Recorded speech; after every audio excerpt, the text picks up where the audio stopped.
Hey now, and welcome to Quantum Drive. I'm Rob. I'm Katie. And our ongoing mission is to discuss every episode of the Orville. And today's episode is Season 1, Episode 8, Into the Fold, written by Brannon Braga and Andrzej Bromanis, and directed by Brannon Braga. This week we have no new reviews to read, but if you would like us to read one of your reviews on an upcoming episode, all you need to do is go to Apple Podcasts, leave a 5-star rating, and write a review underneath it, and we may read it on the show. You can also contact us through the email at quantumdrive@thegeekgeneration.com. You can follow us on Twitter at quantumdrivepod, and you can join our Discord at thegeekgeneration.com/discord. One other thing of exciting news is that we now have some Quantum Drive merch. Woo! There's some people that have been asking for it, so we threw together a few t-shirt designs and a mug design. So if you want to have just the podcast logo, or if you want the cool characters that are on the podcast album art, that is all on different merch, and you can get your stuff by going to thegeekgeneration.com/Orville store, and that will get you right there. It's pretty cool. I personally love the one that just says Quantum Drive on it. Yeah. You like the minimalist designs? Yeah, I think it's very classy. It is. It is. Also, everybody leave us a 5-star review because it helps us out, and then we get to read things you say and make my day. Oh, yes. That is the goal. Don't worry about the actual promotional part of it. It's about making Katie's day. Yeah, I need that lately. So let's make it happen. Before we talk about the episode, Katie has our trivia. I do. There was a lot of trivia for this episode, so I'm just going to jump right into it. Sure. There's the episode opening with Ty calling out to his mother. Mm-hmm. He's going like, "Mom, Mommy, Mom." And a lot of people online think it's an ode to that episode of Family Guy where Stewie's calling out, "Mom, Mommy, Mom." And it was really similar. Yeah. Now that you point it out, yeah, absolutely. Mom, Mom, Mom, Mommy, Mommy, Mama, Mama, Mama. What? Hi. And I think most people know about that because that's a pretty iconic scene from Family Guy. Yeah. So I thought that was kind of a cool little nod to Family Guy. Totally. In a previous episode, the one entitled If the Stars Should Appear, Claire reveals that she suffers from acrophobia, which is a fear of heights, and grabs Isaac's hand for comfort. And so then in this episode, she has to overcome that fear when she's escaping. Yep. And later in the episode, Isaac holds her hand without her asking. Oh, see, I totally forgot about her saying that she was afraid of heights, which, if I had remembered, would have made that scene even more intense than it already was. And that was high up. Oh, yeah. Super high up. During the engineering scene, they're playing a Barry Manilow song. And I just thought that was an interesting choice. And the song that they chose was Somewhere Down the Road, which is like a traveling thing. So I thought it was kind of maybe a nod to we're in engineering and fixing the engine so that we can go places. I assume McFarlane's a fan of Manilow, which is why they included that. They tend to include movies and music that he generally enjoys. I've not listened to much Barry Manilow, so I'm not a huge Manilow fan. It's me neither. Fine. I think my mom had a crush on him growing up, though, so that's a fun tidbit. So there's a continuity error in this episode. The Finns and Isaac are shown boarding the shuttle ECV 197-2. Okay. But when the shuttle crash lands, it is marked ECV 197-1. Oh. Yeah, so that's just, I usually notice continuity errors. That's my pet peeve in shows. I'll notice if someone's hands are not in the right place and I try to look past it and I can't a lot of the time, or if the hair's just off. But I didn't actually notice this one. But apparently the shuttles are different numbers. Yeah, I don't think they ever really do a focused shot on it. They never call attention to it with the way that they shoot the episode. So yeah, it doesn't stand out. Therefore, yeah, much harder for us to pick up on. Yeah. So, I mean, that one, I feel like it's forgivable. Totally. There was one thing about the Orville shuttle, because you guys know I'm obsessed with the shuttles from the show. I found this tidbit that said the shuttle prop is made out of laser cut foam and that it is hard coated with fiberglass material. And then it is sanded into its final shape. And the shuttle is actually 3/4 the size the actual vehicle is intended to be and is shot in a specific way to make it look bigger. I've always found like prop making really interesting. Yeah. And so that was just something I mean, that's a lot of work. Oh, absolutely. Cut it from foam and then hard coat it and then sand it down. And in this one, they would have had to create like a broken one. Mm-hmm. And then in this instance, since we're talking about shuttles, I found something that said they comfortably seat 6 passengers, including the pilot, and they have lockers on the inside that house weapons, equipment belts, medical equipment, and comm scanners for the landing parties. Yeah, we see that when Claire runs to the back of the shuttle and opens up some stuff. Mm-hmm. During the final battle against the horde of cannibals, there are 2 errors that you can notice. If you count the number of actors on screen, Isaac and the Finns are attacked by 37 cannibals, even though Borda says on the ship there's a couple dozen. Oh. So, but who's going to, notice that? Yeah. If someone says a couple dozen, a few, it all just feels the same to me. And then this was interesting, because I always look these up before the episode so I can watch for them. Mm-hmm.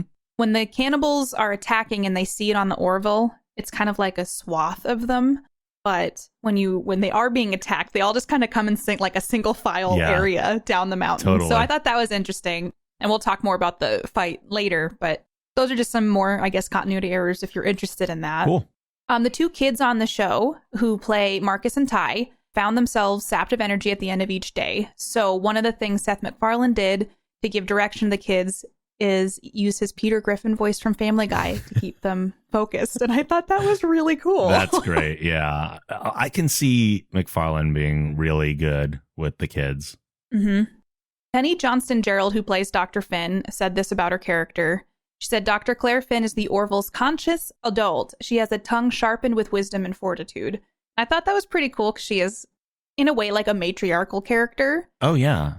She also sounds like she'd be a pretty cool D&D character because I'm a nerd like that. So she laid out her role right away in the pilot when she was like, I'm here to make sure everything is done the way it should be. I go where I'm needed. Yeah. And my last fun fact is about Isaac's uniform. So Joseph Porro, who I've quoted in the past on the show, he is the costume designer. He said the suit took professional sewers 2 weeks to make with all the quilting and everything in it. Then we had special effects, sculpt all the pieces, and then every episode I had to have dressers for him work on the electronics and get the armor on and off. He's a very high-maintenance character, but a lot of fun. One of the things I noticed with his costume in this episode, I didn't really pick up on it on a lot of others, is you can often watch his jaw move just underneath, just the underside of his jaw and his, upper neck. Because it's a fabric underneath the hard shell of his helmet head. I didn't notice that at all. And now I'm going to watch for it because, I mean, I guess you could excuse it away with our headcanon. Oh, totally. that it's a human quality they tried to add to make his face seem more human-like. You can even just say it's moving parts. It could be That's anything. True. So it's totally fine. It doesn't bother me. This is just the first time I actually noticed it. Yeah. So that's it for trivia, and I have one guest star of note for this episode.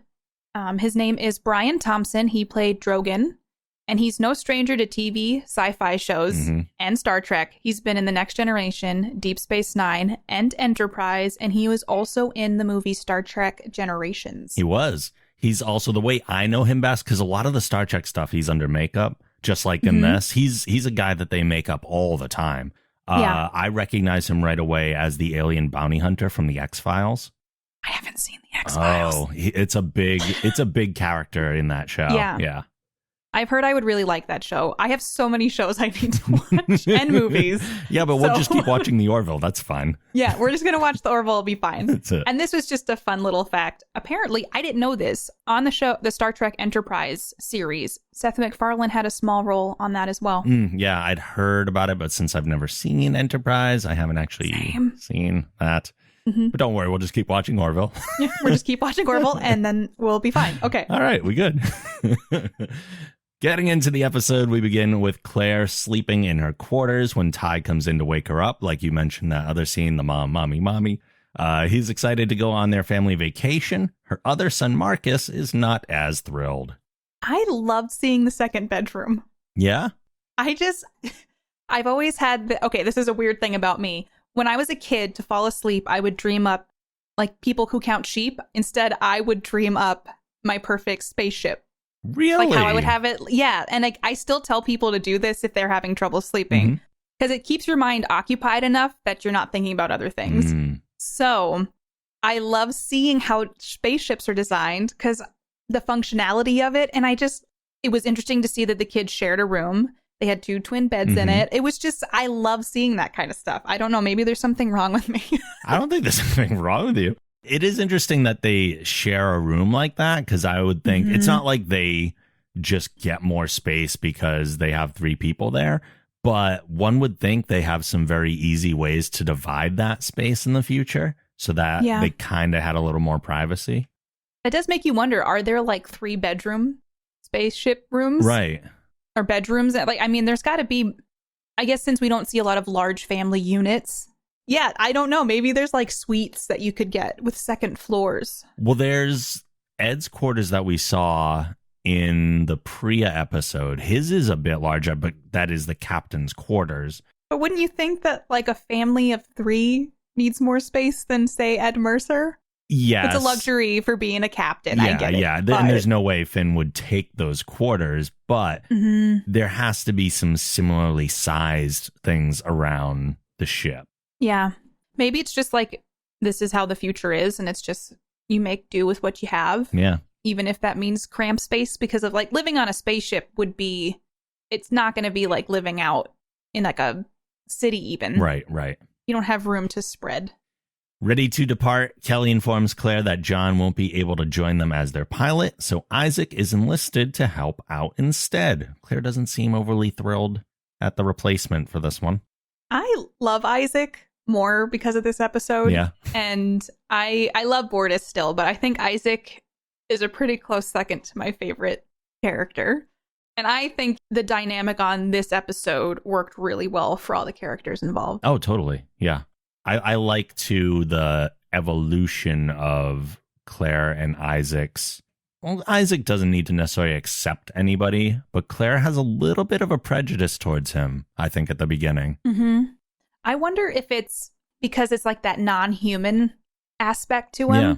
And I mean, the thing is, Isaac, he does come across as judgy and that he thinks he's superior. Yeah. And so I think maybe she was like, oh, I was looking forward to having like maybe more of a human connection with John. Like, I could see that, but I really I don't think the same outcome would have happened if Isaac wasn't with them. Oh, no. Yeah. Yeah. I mean, she doesn't want to be talked down to the whole ride to the fun planet, as they call it. But yeah.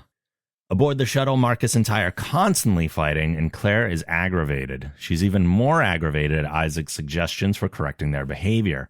We also learn that Claire has no husband or mate, and her children are the result of artificial impregnation. I thought that was interesting, just that her character, she wanted kids, and she didn't want to wait for somebody. And that's like a big move to make. And I think that was a really cool thing to learn about her background, because I was wondering, like, did she have a husband? What happened? Right. So it was a nice way to get to know Claire a little bit more. And it was done in a very comedic way. I mean, the kids were out of control. Let's just say that. Yes. There was no, because the whole reason they crashed was because Ty threw a toy onto the control panel. Yeah. And I don't know. I mean, Isaac was very judgy about her parenting, but he wasn't wrong that it wasn't working. But again, I don't have kids. I don't know if this is what's normal. Like, I just think that you can't get control of them sometimes. Yeah. So for me, this scene is very difficult to watch because it gives me anxiety. Yes, it did for me too. So if people don't know, I am a teacher by day job, and I work with a lot of elementary kids, and this behavior is something I see on the regular at my normal job. So watching it during a thing that I'm supposed to be enjoying is mentally grating for me. It's very difficult to sit through. I can understand that. And it's not far-fetched. It's very realistic. Oh, yes. And that's one of the things where they all should have just sat down and had their seatbelts on. And the fact that they were just running amok around the shuttle is dangerous, And I mean, just the fact that I will say, as much as I love Dr. Finn, she had no control over her kids. None whatsoever. Even the easy solution, replicate another video game. We're good. Yeah, right? Like, give them both something to play with. I mean, the thing is, too, how ungrateful their mom is taking them to a fun planet on her leave. Like, I don't know. I think Ty was excited, but Marcus... Oh, yeah, Marcus didn't want to go. I don't know. I had it was done very well because it elicited a lot of emotion from me. Same. The shuttle encounters a gravity shear that's emanating from a nearby spatial fold.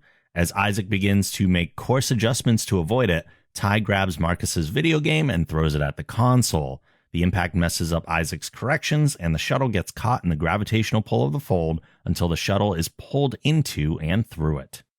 I mean, it is a child, but why throw it at that age? Shouldn't Ty have known, like, maybe I shouldn't throw it this direction? Maybe not throw it at all. What is that accomplishing? Yeah. Like, they're in a very small space. Where's it gonna go?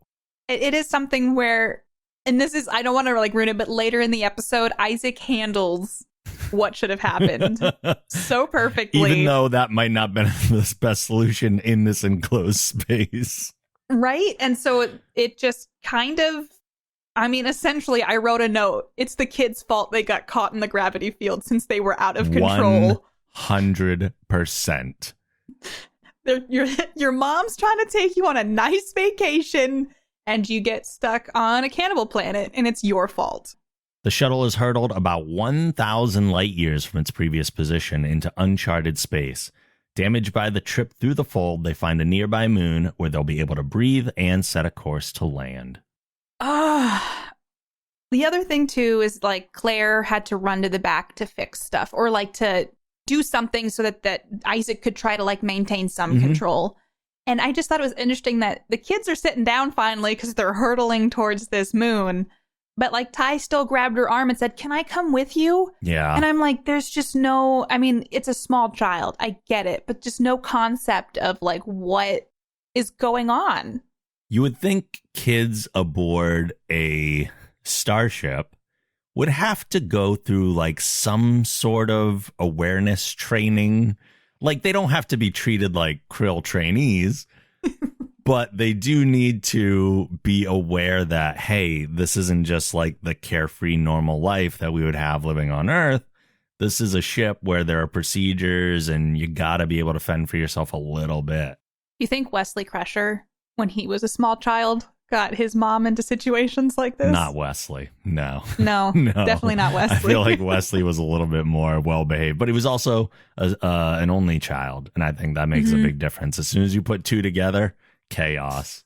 Yep. Pure chaos. Needing manual repair, Claire goes to the back of the shuttle. As it crash lands on the planet, the back section is ripped from the rest of it, separating Claire from the rest of the group. That was horrifying. It was. Like, that was like a horror movie level ship breaking apart. Yeah. And odds are everyone dies, but you know. Yeah. Suspension of disbelief. Exactly. Yeah. There was just a lot about that where I was like, they hit a freaking mountain. Yeah. And it just broke in half. And Dr. Finn was in one half and the other three. I mean, one of the things after they fully crash landed, I was like, how were they not more hurt? Yeah. And I'm like, in my headcanon, I filled in the blanks of just going like, it's the future. There's just more things in place. I love that's how our answer for most of this stuff. It's the future. It's the future. This is just how it is now. Yep. Yeah. So I thought that too, like 100% they'd all be dead, but they weren't. Yep. So it's fine. It's fine. We see Claire unconscious on the ground when her body is dragged away by an unknown local inhabitant. Creepy scene. Mm-hmm. Once agreeing that they need to find Claire, Isaac leaves the boys alone in the shuttle with a firearm. At night, a local grabs Ty, but Isaac arrives back in time to scare him off. Did he kill him or did he stun him? He stunned him, right? Yeah. He ran off. I loved that Isaac was like, you are feeble and weak and I'm going to go by myself, which is, it makes sense. But just matter of fact about everything, yeah. And also, like, Marcus's leg was dislocated, his knee was dislocated or something. And so I just like that, like, Isaac was like, I must repair you. And he just, like, fixed his knee. And he's like, oh, that feels a lot better. But I literally was like, Your only injuries are like superficial, and he dislocated his knee. I mean, thank goodness. But like at the same time, I just thought like they got away from like a lot of, and like, again, it's the future. Maybe there's just some thrusters in place for when they crash land to offset some of that impact. I'd be like, you remember this pain next time you want to fight over that video game. Oh. Teaching moment. Back on the Orville, the engineering crew is hard at work making upgrades to the ship. Kelly informs Ed that Claire has reportedly never arrived at her destination. Despite not having a functional navigational array, he orders Lamar to set course for the shuttle's last known location. I like how Lamar's just like, it's over there. He's like, do it the old way. Use the star charts. He's like, oh, man. Oh, the thing is, too, they just stopped doing the ship upgrade to go help and look for her, which I thought, like says a lot about the group as a whole and the captain, like that they stopped a 2-day upgrade that will help the ship in the future to go save 2 members of their crew and like obviously the 2 kids. So I thought that was kind of cool. I mean, I'm sure they went back to it. I'm sure they did. But you think about it, it probably kept them away from what they needed to do longer. So rule of thumb is just never go away and just stay on the ship all the time. I like that rule. Ty and Marcus are beginning to argue again, and Isaac attempts to get them in line. A quick scan of the shuttle's exterior indicates that there are likely dysonium deposits in the mountains, which the shuttle struck, an element they need in order to power the ship and send a distress signal. I thought it was interesting that Isaac couldn't stop their fighting either. And I thought that was kind of neat because it shows that he thinks he's this superior being who has all these answers, and then he tries to implement that and it just doesn't work. And then he resorts to the same thing that Claire was doing, literally saying like one of the exact same lines. Yeah. And the kids just kind of go like, what? Yeah. So it is interesting. I just think that no matter what, like kids are difficult to manage. And since Isaac is technically doing research, because that's one of the things we learned about this episode a little bit more too on the shuttle, is that he's here studying the humans and seeing the reason he's there is to learn more about the human condition, maybe the human race, by going with Claire and the kids. So if this isn't a crash course, I don't know what is. Pun intended. Oh boy. Oh boy. I found it interesting that Isaac was even distracted by them. Oh, okay.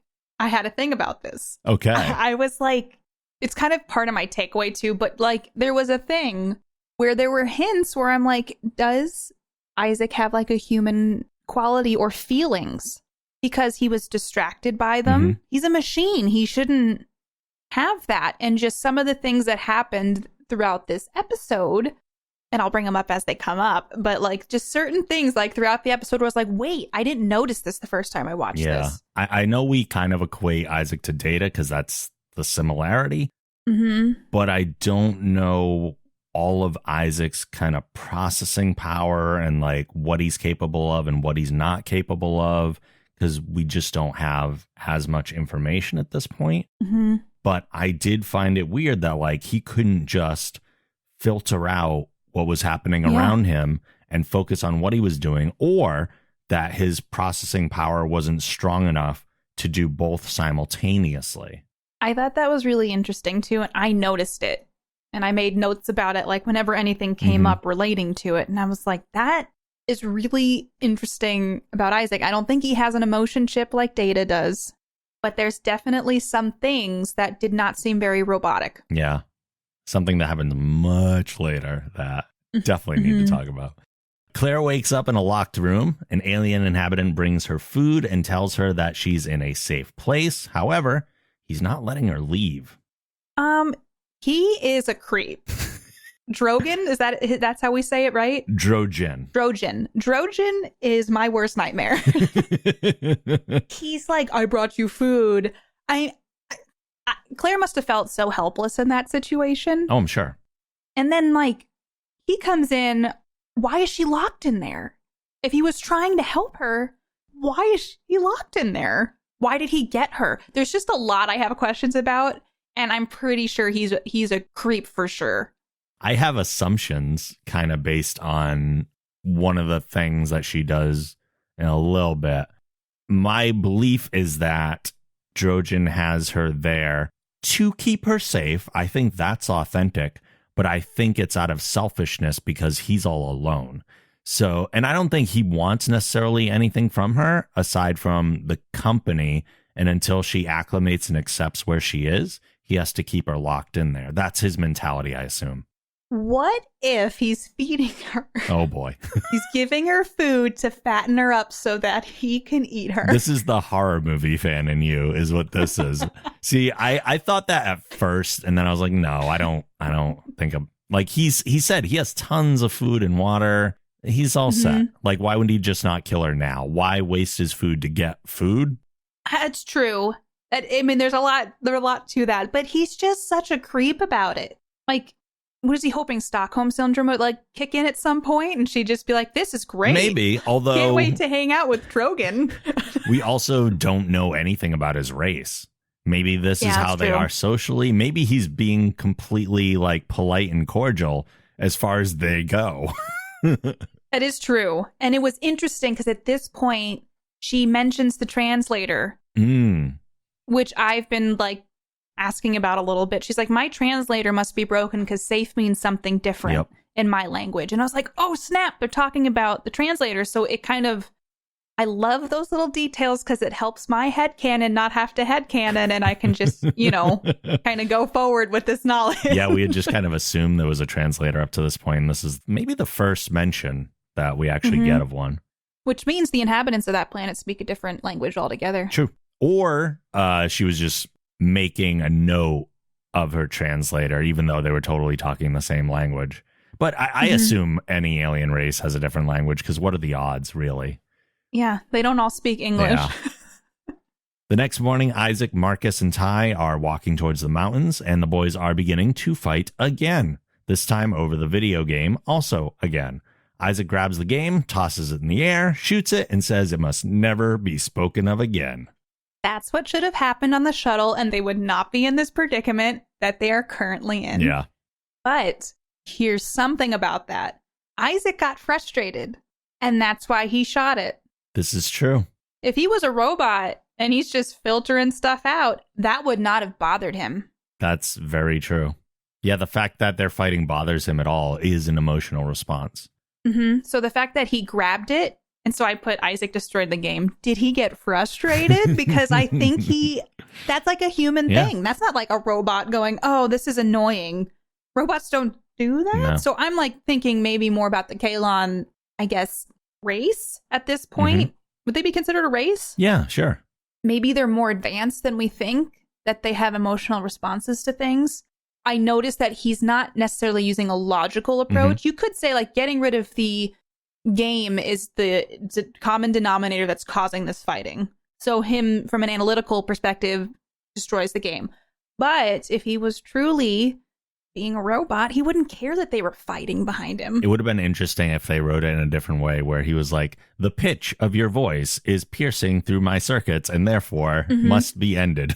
Yeah, it just seemed like they were hinting at some stuff, but I don't know. I could maybe be reading into it. Yeah, I had two thoughts here. Like, one, yay, Isaac, but also, are we sure we didn't need those electronics for anything? Because I don't think destroying stuff is a good idea right now. No, maybe Isaac. There's just a lot that's not robotic or android about what he did in that moment. It was an illogical decision. Because he could have just tucked it away inside of his suit.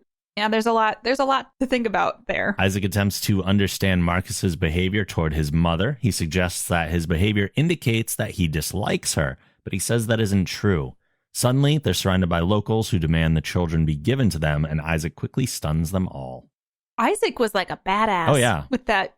I mean, he's a robot, so would you say he's a robot or an android? Are they the same thing? They are. Well, so robot would be the larger group, and an android would be a subgroup within robots because they refer to a specific type of robot. But he definitely classifies as an android. Was it another human thing for him, or was it just more of an observation for Isaac to be like, I've noticed you're disrespectful and rude to your mother and essentially treat her like garbage? I think that was a very logical breakdown.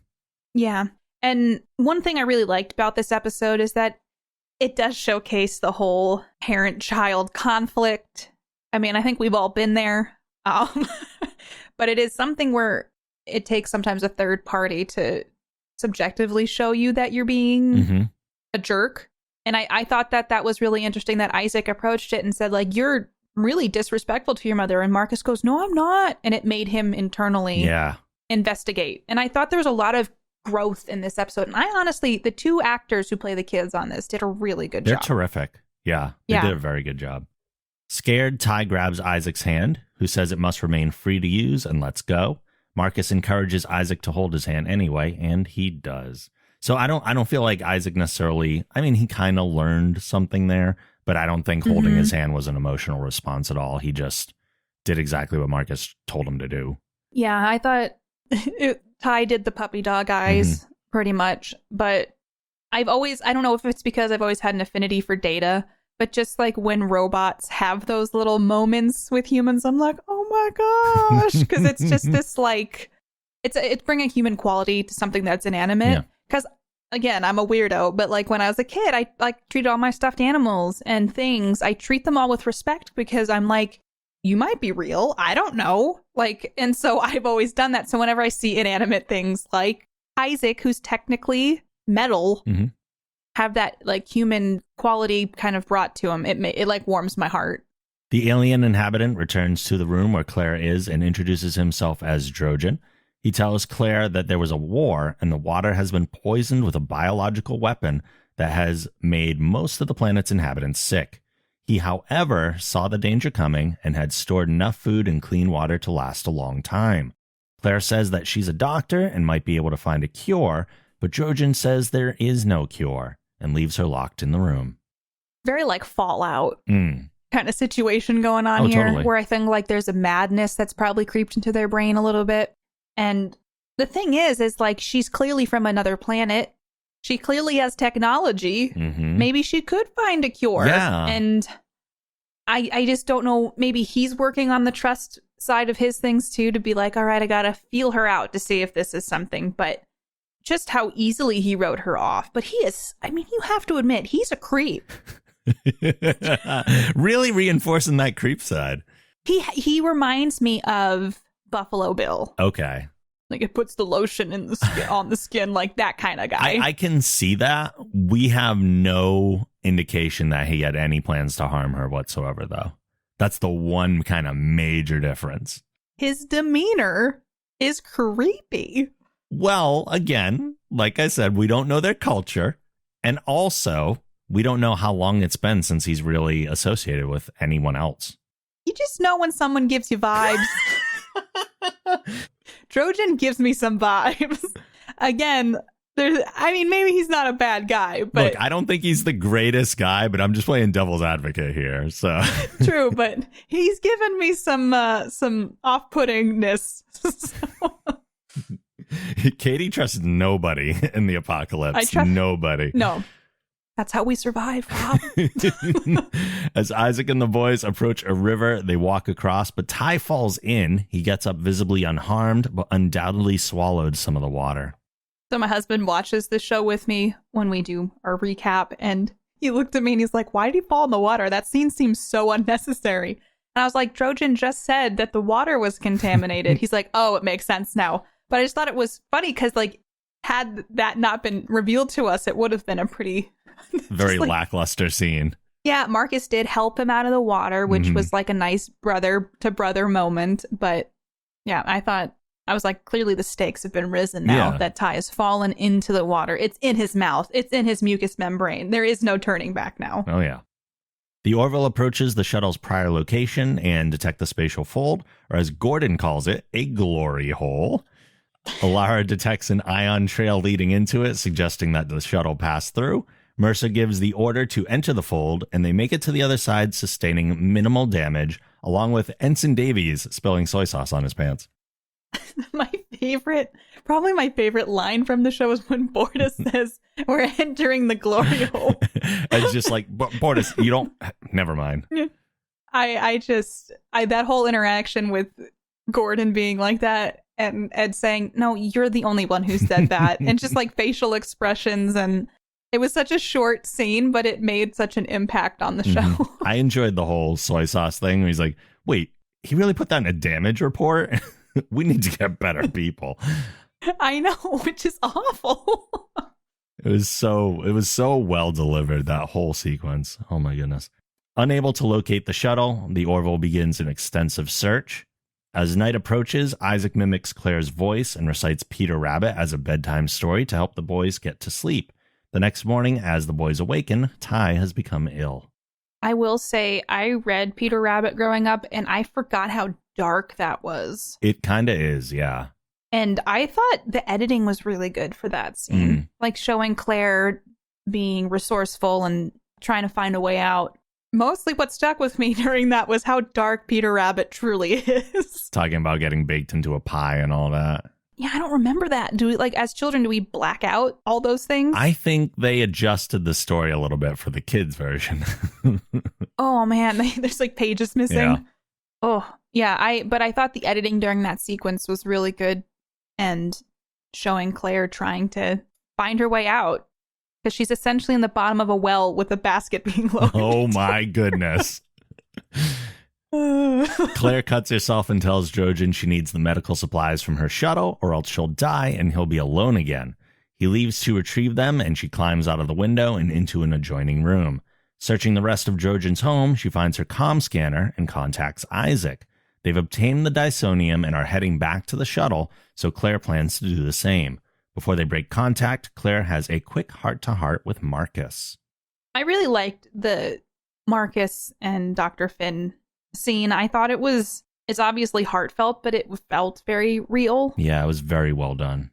Yeah, it didn't seem like this big bravado of things. It was actually like a very real human thing. Like, I'll get mad at you, but it doesn't mean that I don't love you kind of thing. And I thought that was really sweet. I'm wondering if that's also like the first time, like I was saying earlier, kids need to be prepared for things being on a starship like this. I wonder if this is the first time that she kind of tells him, like, no matter what happens, like, I love you, but and anything could happen at any time. So you can't dwell on if we just had a fight or if you just did this thing or whatever. Like, this is an unpredictable life we live. Yeah. So you just need to know these things regardless.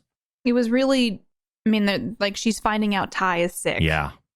And Marcus decides this is the moment to apologize. But I just thought all of that together worked really well. And when you think about it, like, Isaac's this android that's a part of this crew, but there's just, they incorporated so many different dynamics that I really liked how this episode played out.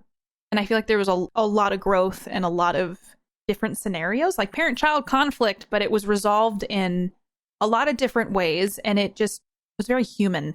And Claire's performance in this is fantastic. Like, when she's talking to Marcus and she's looking down at, like, the steel pipe she's holding, and you can hear it in her voice how, like, her determination is rising, especially when she hears that Ty is sick. I wanted her to end the scene with something like, "Mommy's coming." Like, yeah. But I think she didn't know if she could come back. Yeah. Because Trojan, I know, but he was holding her in a locked room. He was. He did go get her antibiotics, though.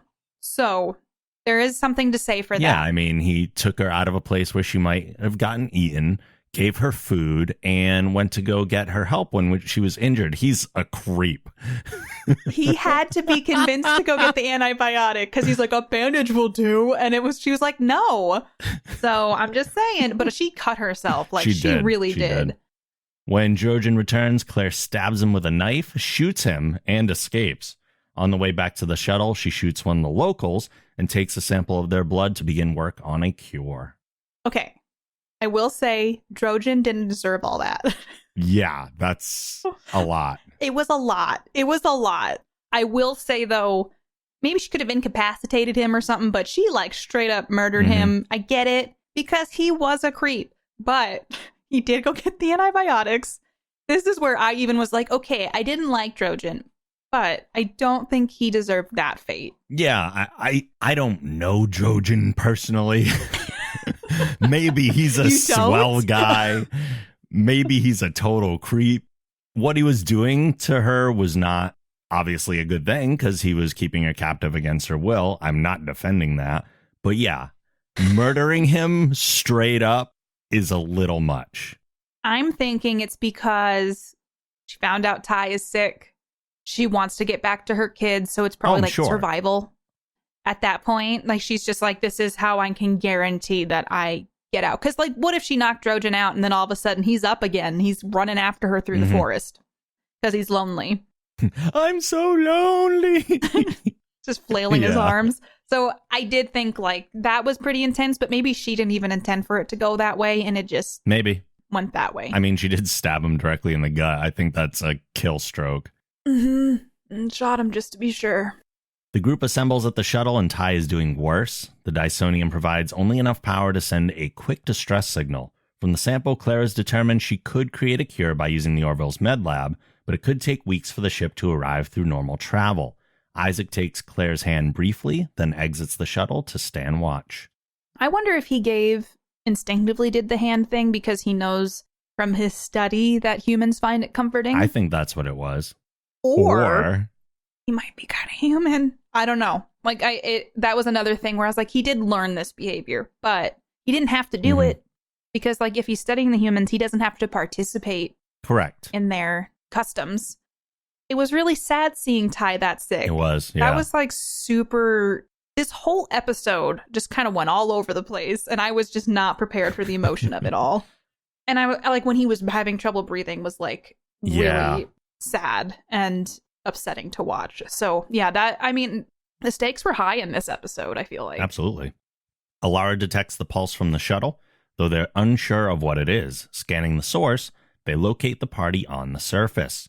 Suddenly, a large group of locals attacks, and Isaac starts repelling them. Unable to handle them alone, Marcus volunteers to help and takes a blaster to join the fight. With Isaac's encouragement, the two hold the locals off long enough for cannon fire from the Orville to scare them away. I was thinking about how would that scar Marcus, but then as Dr. Finn was explaining how the gun works, she said make sure it's on stun. They may not value human life, but we do. And I was like, holy crap. Because, I mean, that's a lot. Marcus is not that old. So they're not killing anyone.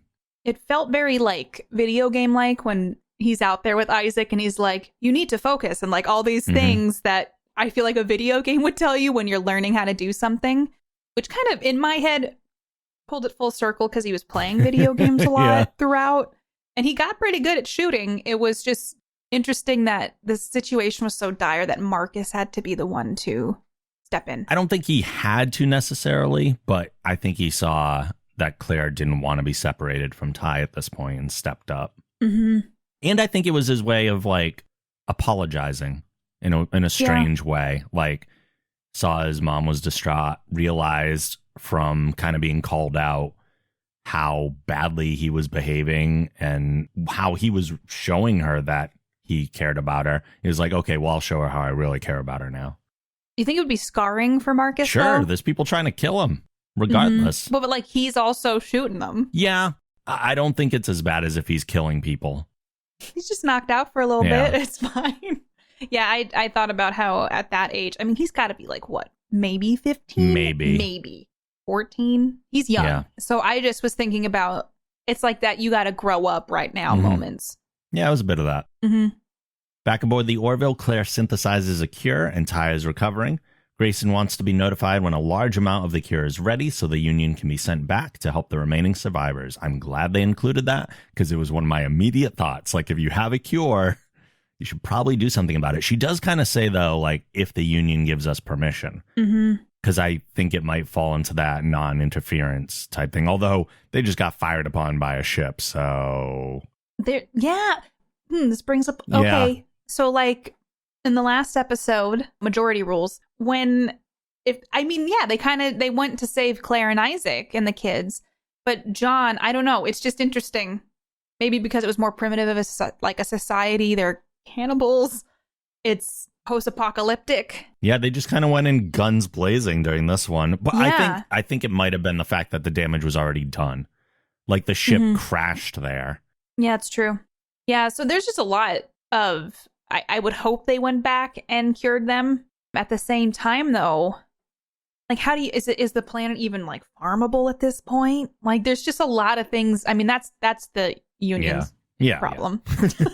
Yeah. This is how you know I'm too invested at this point. Dr. Finn goes to engineering to speak with Isaac. She asks if he can stop by sickbay, as Ty's been asking for him, and he agrees to do so. She goes on to thank him for taking such good care of them. Isaac makes a final observation of their negative behavior, but insists that he's quite fond of them, to which Claire responds, "Welcome to the family." Fond of them. Yeah. Is another human aspect. Now, I don't know if they'll address it at some point, but we have a kind of excuse that Data gave us, and I don't know if it can apply here. Because Data had said that at one point his circuitry becomes accustomed to the presence of other stimuli. Those stimuli can be other people. So if they're not around, he misses them in a way. It's not an emotional missing, but it's noticeable for his circuitry, and he attributes that to fondness. This doesn't feel like it's the same way, though, because it was such a short amount of time that they spent together for that to happen. So this feels like a more emotional response. I just feel like maybe there's more to his programming. From this episode alone, there's like a human quality to him.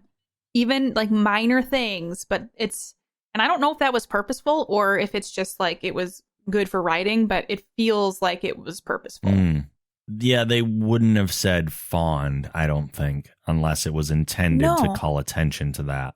Because he just listed like all the negative traits. And then he goes, but I'm fond of them. Which is a logical opposite. So I think there's something more to Isaac. Yeah, one would think.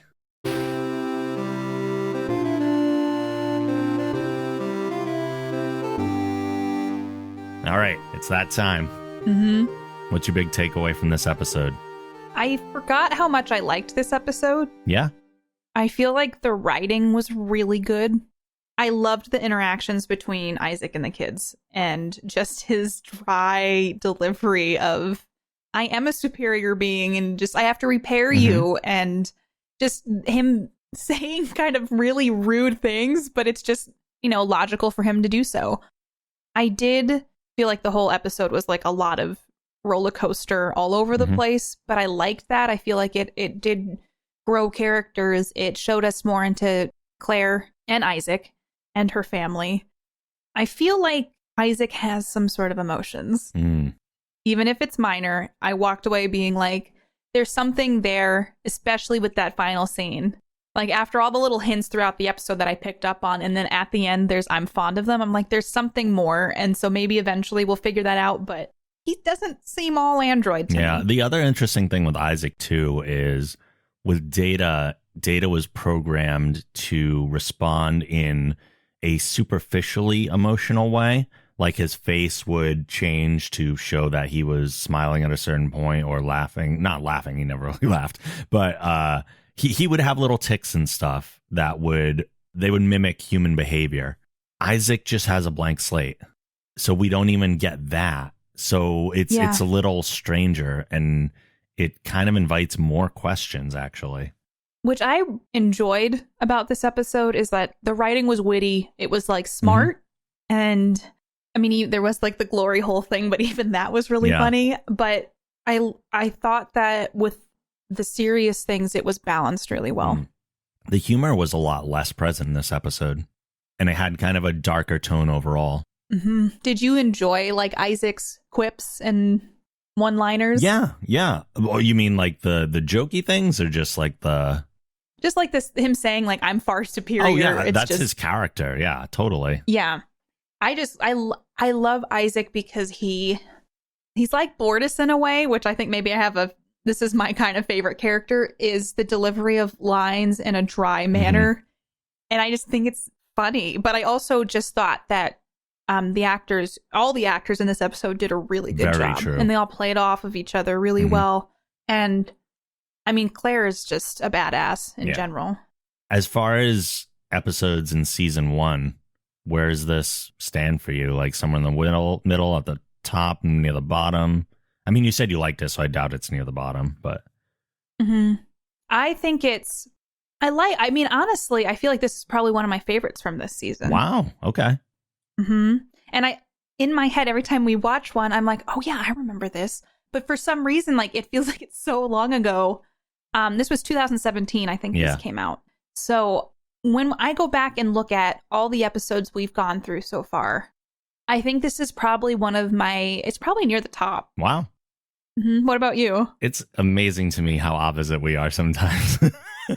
Oh, is it really not? Like, aside from command performance, this is probably my least favorite episode of the season so far. Really? Yeah. There are reasons, of course. You can attribute part of it to the dumb reason that I've talked about before. Oh, that's true. Okay, we're just not spending a lot of time on the Orville. Mm-hmm. Instead of that, we're on like a grungy moon, which I don't love. But even more so than that, as I said before, just at the beginning of this episode, it is very difficult for me to watch so much fighting between kids and adults and yelling at them. And it really stresses me out in a very like visceral, reflective way. Reflexive, whatever. It stresses me out to watch this episode a lot, and I don't enjoy that feeling. It's the reason I don't like horror stuff. If I get too like, I don't mind a thriller or anything like that, but that kind of stress is so present in my life all the time that so I'm not criticizing the episode. Mm-hmm. It's just my reaction to the episode makes me like watching it less. Like I would never rewatch this episode unless I had to for some reason.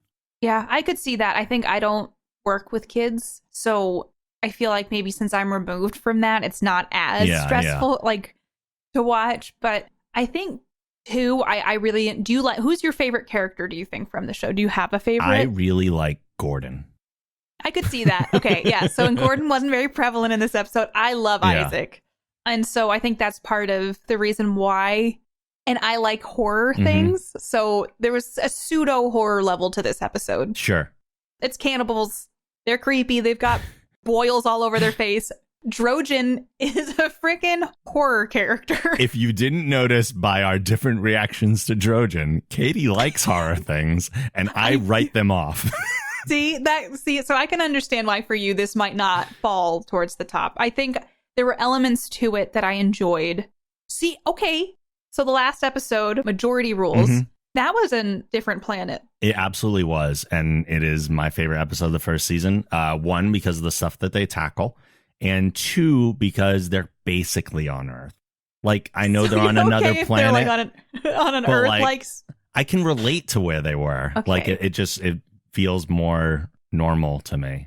So you don't want to like be in the shoes of someone crash landing on a cannibal planet? Not really. No, no. I'm gonna go with no on that. Yeah. But again, it's not a hard and fast rule as to like not being on the Orville. It's also where they go. Yeah. No, I can see that. So far, we've been on a grungy post-apocalyptic moon and an enemy ship, and I'm not down with those places. It's high stress environment. It is. I don't like it. I also, the kind of, like, the story holds up very well. It's a very strong story, but like we said earlier, I don't love the way that they chose to have Claire escape by killing Drojan.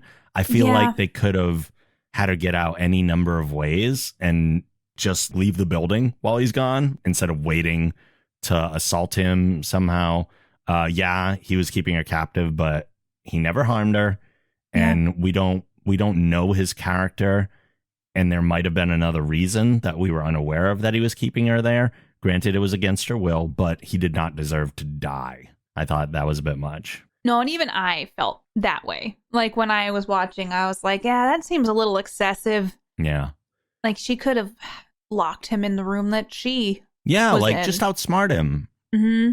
So I understand that. Like, even though I do like the creepiness factor that they brought in, I was even like, damn, they just shot him and he is dead. But I think I factored in the fact that her desperation was so big at that point. She just found out Ty was sick. She probably, that survival instinct was more important than Drojan's life. Yeah. There was definitely good stuff aside from the story. I generally do enjoy character building episodes. Like, I don't need a high action situation. Like, give me a character building episode and I love it for the most part. I did appreciate the further examination of both Dr. Finn and Isaac. We got a lot of good information about both of them. Mm-hmm. I also like that they made a point to set the blasters to stun, like we said earlier. Yeah. And Claire has that line that says they may not care about life, but we do. However, this also causes another problem with the Trojan thing. Because in the same episode that they're like, we value life, they don't. She straight up cold killed a guy. Like, and if that was removed, I feel like this episode is so much stronger. Do you think she didn't have a gun on her? She didn't have a blaster. That's what I mean, like a blaster in her bag. Yeah, she didn't. She probably didn't. Because she could have just stunned. Right. Yeah, so maybe she was just working with what she got. Yeah. But I do agree. She stabbed him already. Maybe the gunshot wound. But was she laying on the ground when she shot him? Yes, because she stabbed him. Mm-hmm. He pulls the knife out and then goes after her. So maybe now he's defending himself. Yeah. He's the one doing it. So they're both now in a self-defense situation, but she was the aggressor. And I think that's the thing that bothers me. If she was just trying to escape and like he got violent, now she has every right to kill him, to defend herself. But just the way they approached it with her being the aggressor, and then in the same episode is like, but we value life. They don't. I was like, yeah, it's a great message, but it's taken away from a little bit by your actions within the same episode. The thing, and I guess the way that I reconciled it was just that she was trying to get back to her family. Mm-hmm. She was desperate. Maybe not the best way to handle it at all, but also maybe not wanting Marcus to make that same mistake. Right. Because now Claire has to live with that. Because he was creepy. Mm-hmm. He had bad vibes, but he didn't do anything besides locking her up. Yeah.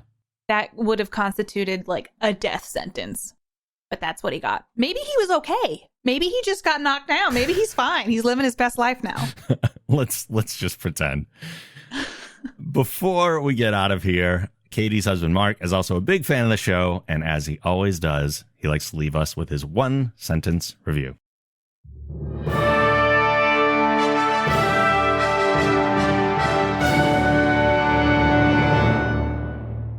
Glory Holes, The Final Frontier.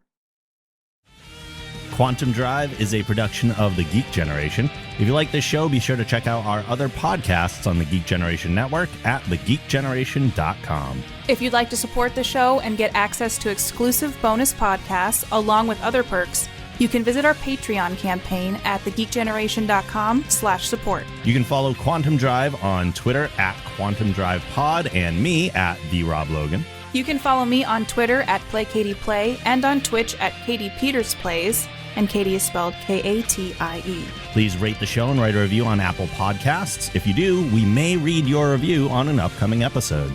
Finally, questions and comments can be sent to quantumdrive@thegeekgeneration.com.